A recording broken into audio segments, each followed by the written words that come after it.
నమస్తే, welcome to Sakshi business. నేను షాహిదా.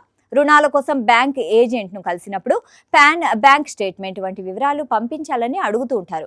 ఏదైనా హోటల్ గదిలో దిగినప్పుడు ఆధార్ వివరాలు వాట్సాప్ చేయాలని కోరుతుంటారు.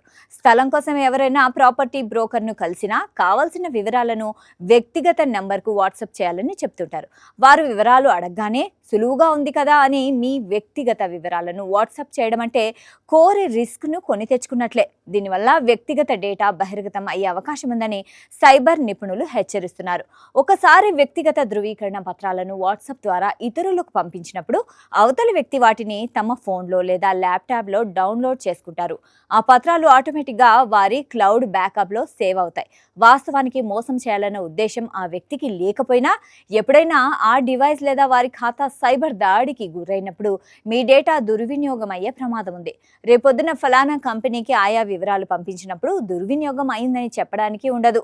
ఎందుకంటే మీరు పంపిన డేటా పద్ధతి ఆ కంపెనీకి సంబంధించిన సైబర్ సెక్యూరిటీ పరిధిలోకి రాదనే విషయం గుర్తుంచుకోవాలి. ఆధార్, పాన్, బ్యాంక్ వివరాలు అడిగినప్పుడు వాట్సాప్ ద్వారా ఎట్టి పరిస్థితుల్లోనూ వివరాలు పంపించొద్దు.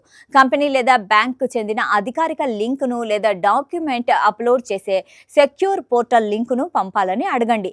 బ్యాంకులకు, రుణదాతలకు లేదా హోటల్ వంటి వ్యాపార అవసరాలకు ప్రత్యామ్నాయ వెరిఫికేషన్ పద్ధతులున్నాయో ఏమో అని అడిగి తెలుసుకోండి. డిజీ లాకర్ లేదా ఉడాయికి చెందిన ఆఫ్లైన్ వెరిఫికేషన్ పద్ధతులు అందుబాటులో ఉంటే ఆ రూపంలో మీ వివరాలు ధృవీకరించుకోవాలని సూచించవచ్చు.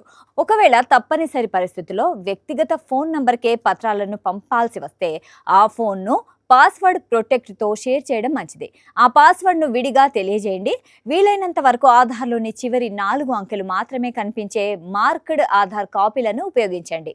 సాక్షి టీవీ ప్రసారాలను నిలిపివేయటం చట్టరీత్యా నేరం. సాక్షి టీవీ ప్రసారాల కోసం మీ స్థానిక కేబుల్ ఆపరేటర్ను వెంటనే సంప్రదించండి. DTHలో, ఇంటర్నెట్లో కూడా సాక్షి టీవీ ప్రసారాలను వీక్షించవచ్చు.